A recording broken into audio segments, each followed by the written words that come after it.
Hello everybody, and welcome to My Hero Academia chapter number 377 review. This chapter is titled, The Chain Thus Far. So last time My Hero Academia, we had a really short chapter detailing the events that were going on in the war where the Gunga Mountain Villa ruins were. We saw that Endeavor sort of had to get a newfound conviction against Dobby, as Hawks was sort of squaring off All for One, as a few members of Class 1A all met up and sort of talked about how bad the war is getting. And last time we ended off with a panel of Endeavor being like, alright, this is my duty, I can see it clearly now, I have to stop my son. And this time, we start off with some narration that pretty much just says, as the heroes withered, the villains thrived. Due to the gap in power, achieving victory through standard tactics was unlikely as grabbing hold of a thin, fleeting thread. Instead, the heroes strategized to divide their foes and claim the advantage. But a raging tempest began to blow, as of course we see this is akin to what All for One was saying last time about the winds now blowing in his favor and what that sort of means for him. As we sort of see imagery of a tree sort of blowing its blossoms in the wind and a hand sort of just missing a petal as it tries to grab it. We cut over to the UA High in the Sky back a few chapters ago Where Present Mike was appearing there right near Eraserhead and Manuel and Monoma were. And we see that Eraserhead is like, Yamato, what are you doing here? And he's like, oh no, that means, as of course we understand it, he is concerned for his two students, Koji and Shoji, who were there fighting against Spinner and sort of protecting Korigiri in a way. And we see that sort of Korigiri's figure sort of appears, and we see this really sort of cool two-segmented panel where the eyes of Korigiri are sort of lumbering by as a few Twice clones come out of there, and we see that Manuel's like, oh crap, Aizawa's like, oh crap, as they try to protect Monoma, and Monoma ends up having to blink because, of course, he can't keep a perfect eye on Shigaraki anymore while this is going on, as we see Shigaraki sort of evolve, and he sort of just releases all of his quirk power at once. We get a sort of note of how it's going below the UA campus, as we sort of get note of, hey, a power line was busted, right? We see that Hatsume's there along with Power Loader, and Power Loader's just like, I can't pop in a spare. The corners we cut for the Super Rush job are coming back to bite us, right? And we see Hatsume here, and she's just like, what about the electromagnetic barriers? Power Loader's just like, what's left is holding up, but the output isn't stellar at all. As we see that Mandalay's there, and she sort of releases a telepathic message to everybody. She's just like, this is Mandalay, we've lost flight control. I repeat, we've lost control, as the UA High in the Sky is starting to barrel down to the ground, right? We see that Skeptic is somewhere sort of doing all of his coding sort of things, and he's just there going like, at last, I'm in, prepare for your downfall, heroes. As we see all of these Twice clones going around, and we just get some narration just going, what's more, the control center's located under attack. We didn't get Mandalay sort of relaying more of a message through here, and she's just going, what's more, the control center on the island is under attack, and Phantom Thief is unable to perform his role. Erasure is no longer active. The deadliest villain of all is about to be unleashed. Once UA falls, all of Japan, no, the entire world will be destroyed by his hands. As we see Deku is like, it's Korigiri, what happened here at Central Hospital?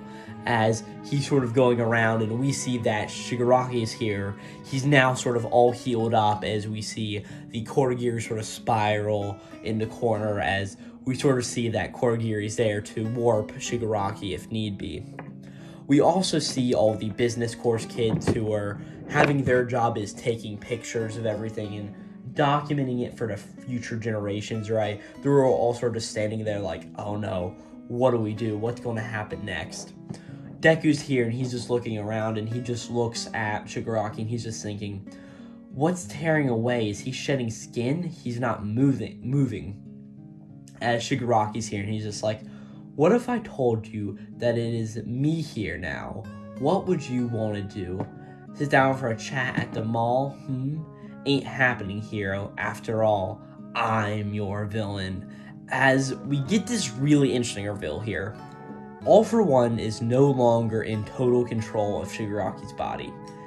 It is actually Shigaraki here, as of course we see from this mall comment going back to at the end of My Hero Academia Season 2, and if I'm not mistaken, Volume 7 or 8 of the manga. It may be a bit more. It may be closer to 9, but just remembering the chat that Deku and Tomura had there at the mall.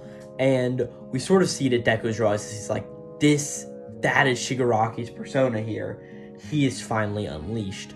As we see Skeptics here some more, and he's just doing his thing. He's just like, naturally, UA system was doomed to fall to my skills, even though their subterranean evacuation system is all now putty in my hands. The ignorant masses of heroes who still cling to the old ways will perish in the name of the meta liberation.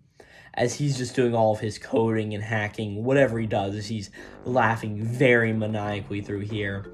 He's just doing all of this, and we see Deku is sort of here as he's trying to face off against this actual Shigaraki, not All For One Shigaraki, just Shigaraki. And he's just here thinking, he's like, if the school comes crashing down, Yaoyorozu and everyone below are doomed. I've got to keep UA up in the air, and at the same time, I need to keep an eye on Kurogiri so that Shigaraki can't escape. Crap, it's all too much. I can't breathe, and I need air. As he just starts to kneel down, he's like, the blowback from the powered up gear shift work. When my cells don't get a second to rest, my body can't get enough oxygen. As we see the second user appear behind Deku as a vestige, and he's just like, I said you can't fall just yet. However, there is a silver lining to this dark cloud. All For One is having serious problems keeping those identities unified. Those of us within All For One resonate with you so we can peer into each other's inner workings. At the moment, it seems that he's in no position to manipulate the flesh that he is trying to possess. Do whatever it takes to make your own body act, even 1 second faster. The chain of events leading to this moment will be your power. As we see where Skeptic is, we see a character sort of pop up. Somebody with pigtails and sort of looking down. There's like, found ya. And Skeptic's like, oh, what's this? Why is it appearing on my monitor? And we see that this voice says, it took me a while, but you finally showed yourself. Hunting you down was a walk in the park. But nothing's too much for me, because this is all for Gentle's sake. As we see that this is La Brava, of course, Gentle's old crime quip uploader villain. That's the description. But we get this really awesome reveal that La Brava is working for the heroes here, for Gentle's sake, of course. And she is hacking and coding stuff and doing all of that to ensure that the heroes can help win this war. As we also see Tsukiyuchi behind La Brava sort of obviously being the one to make sure that she doesn't go over what she's meant to do here. This was a really good chapter. It's a lot better than the last chapter. Again, it is just 11 pages again, but here we get a lot of really good and really cool information.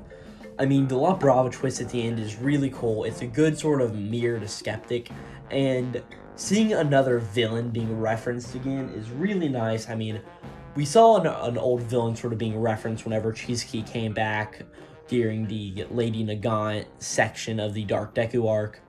It was a very interesting thing, but see La Brava come back, of course, who was there during the Sports Fest, or not Sports Fest, the School Festival arc, and somebody who Deku really respected along with Gentle, because Deku and Gentle were just a great rivalry there. It's just a really awesome and cool thing to see, as La Brava's just like, but nothing's too much for me because this is all for Gentle's sake. It's a really cool moment.